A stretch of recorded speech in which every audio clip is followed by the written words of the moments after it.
Assalamualaikum and good day everyone. Welcome to the first lecture of EET209 Digital Electronics. My name is Dr. Sharul Ashkin Azmi and I will be in charge for group number 2 and group number 3 for this EET209. Along with me there is another lecturer which is Mr. Faizul, who also will be in charge for both group 2 and group 3. Okay, so let us begin the lecture. Okay, for this chapter there are mainly three parts. Part A will be introduction to number and codes. We have part B and part C that will be covered later. So we proceed to the, okay, where is the pen here? Okay, so we proceed to the next slide. Okay, so these are the detail of me and Mr. Faisal over here. So if let's say that you have any problem with regards to the lab, what we call doing your lab or doing your mini project or any question with regard to the lecture, feel free to contact us at the following details. Yeah. Okay. All right. Okay, so for this chapter number 1 over here, it will be covered for course outcome 1, which is ability to apply the basic principle of numbering system and algebraic switching for complex digital electronics. And the level of complexity will be C3. So I would say the difficulty for this chapter is still considered okay, moderate. It's not that very difficult because of the level of complexity is only C3.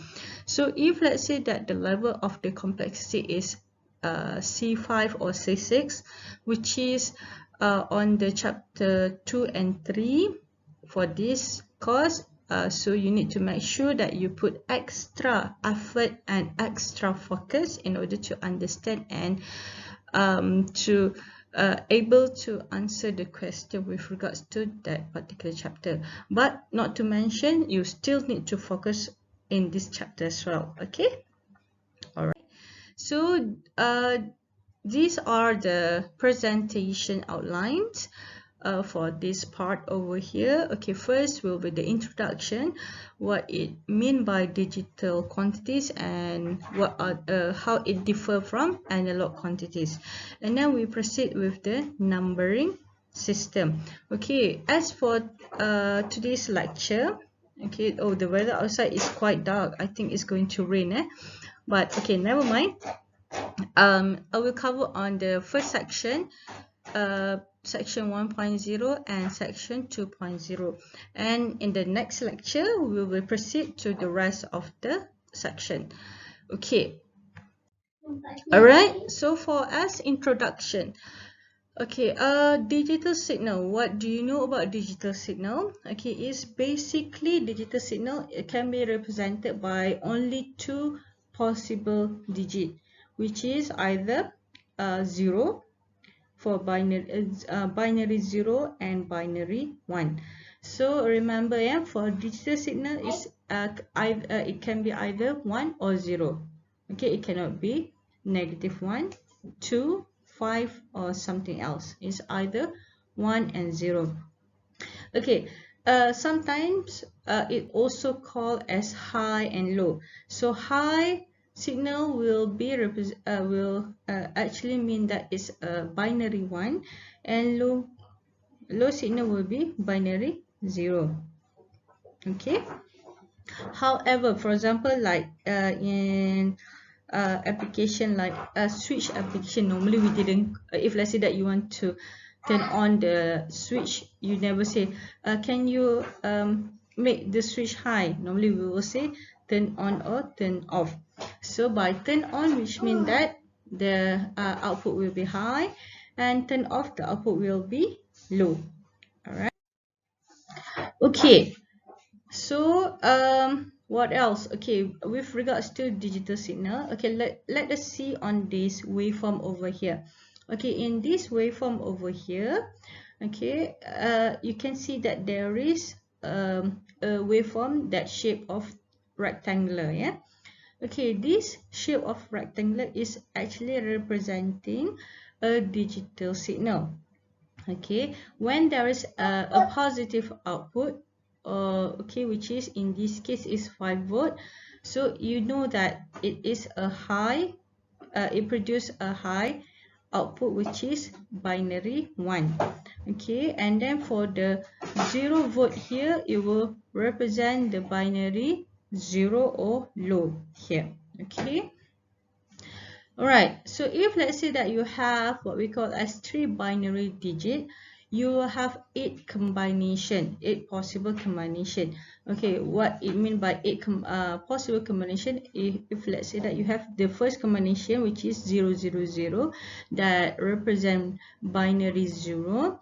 Okay, 001 represent number 1, 010 represent number 2, 011 represent number 3, 100 number 4, 101 number 5, 110 number 6, and 111 number 7.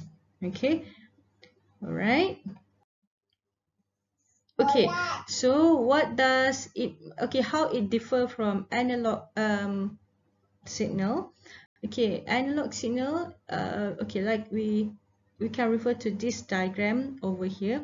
It's actually a continuous signal. It can be up or it can be down. So the signal, it can be what we call simultaneously increasing or decreasing. So it can be any value within the range. Yeah. So it will have what we say as a non-uniform waveform. Whereas for digital electronics, so we know that it can be either high or low, so it will be a uniform waveform. Yeah. Okay, so another things that you need to know, if let's say that you are looking at digital waveform, which is what we call as positive going pulse and negative going pulse. For positive going pulse, okay, the beginning of the signal must be low and then it will rise up to the high, okay, and then it will go back to the low side. And for negative going pulse, the initial pulse must start at high and then going to low. Alright? Okay, for section number 2, which is on the numbering system. Okay, I think most of us are already familiar with decimal numbering system, which is a base 10 system. Okay, we will use the decimal numbering for in calculator, in calendar, in phone, or any common electronic devices. Okay, decimal, which means that it is a base 10 numbering. So we have other numbering system where we have octal, which is base 8, hexadecimal base 16, and binary base 2. So for numbering system, we will look into four system, which is base 10, base 2, base 8, and also base 16. Okay, so now we proceed to the next slide, which is base 10 system. So in base 10 system, the number can be represented, must be start at 0 until 9. So the total number here will be equals to 10. So 0, okay, which is 1 here, 2, 3, 4, 5, 6, 7, 8, 9, 10. So the total number, if you count it one by one, it must be 10. However, the numbering must start from 0 to 9, a single digit number. Okay, and then okay, what we call as positive power. Okay, positive power of 10 is increased from right to left. So from your right side to the left. So it will begin from the least number of power, which is 10 to the power of 0, and then it will increase 10 to the power of 1, 10 to the power of 2, 10 to the power of 3, and so on. Okay, and then if let's say that for decimal number that has negative power, okay, the number will increase from left to right. So 10 to the power of 1, 10 to the power of, 10 to the power of negative 1, 10 to the power of negative 2, 10 to the power of negative 3, and so on. Okay, so how about this base 8 system? Okay, base 8 system, or we call as octal number. So for base 8 system, still it will start at 0. Okay, and then the last number will be 7. So 0, 1, 2, 3, 4, 5, 6, and 7. Okay, and then for the weight for the octal number, also similar for decimal number, which is the power will begin from right to left, which is started at 8 or 0, and then you keep on increase it. And if let's say that an octal number that has negative power, it will increase from left to right. So it will start at 10 to the power of negative 1, 8 to the power of negative 1, 8 to the power of negative 2, and so on. Okay, this one over here. Alright, so then for base 16 system. Okay, for base 16 system, alright, okay, the number also is representing by numbering. Okay, however, you can see that it must represent by a single digit, right? So the highest it can go is we start from 0 until 9. But so far, if let's say that from 0 to 9 is only 10 numbers, 10 place. Alright, so it needs another 6 in order to complete the base 16 system. So how this number 10 is representing in base 16 is by using alphabet A. So 10 is alphabet A, B is 11, C is 12, D is 13, E is 14, and finally F is 16.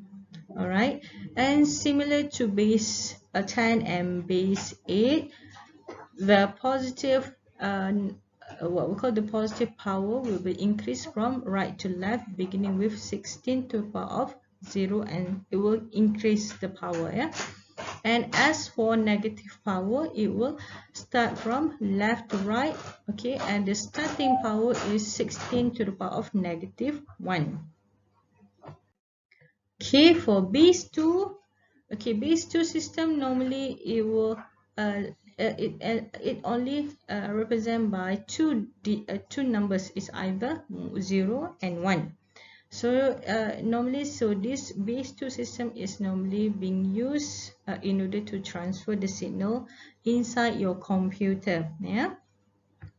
So the 0 will represent the off state and the 1 will represent the on state. Okay, and then for the positive number, it will be increased from right to left, beginning with 2 to the power of 0, whereas for negative power or negative number, it will increase from left to right, beginning with 2 to the power of negative 1. Okay, so this is the table that's actually lists down the possible combination in binary. Okay, this is considering, okay, this is what we call 2-digit. Okay, this is 2 string, this is 3 string, and this is 4 string. Okay, number. Okay, for decimal, it's just the normal numbering that you have been used daily. Okay, for octal, okay, from 0 to 7. Okay, and then it will be start at 10 to 17. Right, okay, for hexadecimal from 0 to 9, and then for 10 it will be representing by the alphabet A until 15 alphabet F. Okay, now we look into significant digits. This is a numbering system in 8 bits. Okay, the most right number is defined as what we call a term is least significant digit LSD or least significant bits LSB, whereas the most left is what we call as most significant digit LSD or most significant bits MSB. Okay, MSD or MSD B. So the least significant digit will have the least power, whereas the most significant digit will have the biggest power. Right, so this is another way to represent the MSB or LSB. So take note there. The most, this is a bit wrong. Supposedly the what we call this box over here should be placed at 1. It being shifted. Okay, I will do the correction later, so please bear in mind this box over here should be at number 1 here to represent the least significant bits, and the most significant bits which has the highest positive power is defined as most significant bits. Okay, and then we go for the number conversion. Okay, if let's say that we need to convert from any base number to decimal number, which is from, let's say, for example, from base 2 to base 10, base 8 to base 10, and base 16 to base 10. So how to do that? There is a general formula or general rules that can be applied if let's say that you need to do this conversion. Okay, so this is let's say a given sets of number. Okay, it can be at any base, base 2, base 8, or base 16. Okay, a given number, and then okay, in order for you to do the conversion, you need to multiply with the respective base that being stated here in the given number. So if let's say that this number is base 2, so you need to multiply by the positive power, which is starting from the least significant bits. Okay, starting from 2 to the power of 0, and then the power will keep on increasing from right to left. Okay, once you do this multiplication, for each of the bits need to be multiplied, so like this. So you need to multiply each of the bits over here. Okay, and then once you do the multiplication, you will get a what we call a value over here for each of the number. So each of the number must be add. For each row over here, you need to add the total of number in order to get the number in base 10. Okay, I think maybe we can look into the example to get better understanding.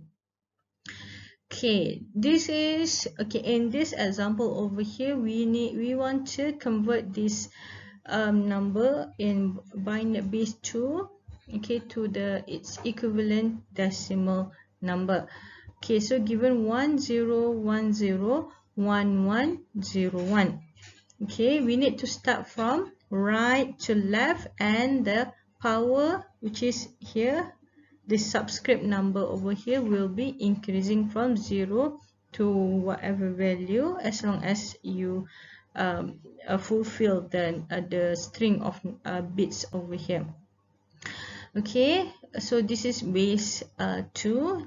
So the power will start at 2 to the power of 0, and then we increase the power 2 to the power of 1, 2 to the power of 2, 2 to the power of 3, and so on. Okay, and then we need to multiply each individual bits over here. Yeah, so make sure you do multiplication to each individual bits over here. Okay, once you do the multiplication, okay, for example, okay, 1 multiply by 2 to the power of 0, which is 1. 1 multiplied by 1, you will get 1. Okay, 0, obviously you multiply by any number, you will get 0. Yeah, so 1 multiplied by 2 to the power of 2, which is 4, you get 4. Okay, 1 multiplied by 2 to the power of 3, you get 8. and finally you reach at 1 multiplied by 2 to the power of 7, which is 128. You need to add all this number together in order to get a number in base 10. Alright, so when you do all the addition over here, you will get, your number will be 173 base 10. Okay, right, now we go for the second example, which is to convert octal number, which is base 8, to decimal number. So in this example is 653 base 8, you need to convert to base 10. Okay, so remember you need to multiply each of the bits over here by their positive power, starting from 8 to the power of 0, and then you will increase the power from right to left. Okay, so 8 multiplied by 3 multiplied by 8 to the power of 0, which is 1 over here. So 3 multiplied by 1, you get 3. 5 multiplied by 8, you get 40. Okay, 6 multiplied by 64, you will get 384. So add up all these three numbers together, you will get your number in base 10, which is 427 base 10. So in this example over here, we want to convert our hexadecimal number to decimal number. So base 16 to base 10, right? So in order to do that, okay, similar what we call way being applied. So okay, and then we have 3B, 4C. So you arrange the what we call the most right will be the least significant bits. Okay, will be have the smallest power, and then you increase the power from right to left. Yeah. Okay, so F. Okay, F in base 16. Okay, we use F, but in decimal. So F will be presenting by 15. Yeah. So 15 multiplied by 1, you will get 15. Okay, 4 multiplied by 16, you will get 64. B is 11 multiplied by 16 to the power of 2, you get 2816. And 3 multiplied by 16 to the power of 3, okay, you will get 12,288. And then you need to add all these numbers together in order to get the final answer, or the final value in base 10, which is over here 15,183 base 10. Okay, I do hope that you'll be able to do this conversion, because this is a simple conversion. Okay, so for any number at any base, if let's say that you want to convert to base 10, you need to do multiplication, and then you need to add all the numbers together in order to get the final number in base 10. Yeah, right. So okay, finally we come to the last slide for this recorded the first recorded material. Okay, where you need to do this exercise over here, you need to convert the following number to decimal. So giving this 5 number, okay, in base 2, base 8, 16, base 2 and base 16. Okay, I need you to convert. Okay, use the what we call equation that been given in the following slide in order to convert to base 10 number. So we will discuss the answer during our Google Meet session. Okay, so for Google Meet session for group number 2 will be held on Wednesday. The time most probably, if let's say that we are following the timetable, will be 5 to 6. Okay, and for the group number 3, the Google Meet session will be on Friday at 9 to 10. Okay, for any updates, any announcement with regards to this course, please refer to your Google Classroom and make sure everyone of you already enrolled in Google Classroom. Okay, and for any announcement, I will also include it in the WhatsApp group. And yeah, hopefully you will be able to see during our Google Meet session later. Okay, so take care, and hopefully you'll be able to understand this material.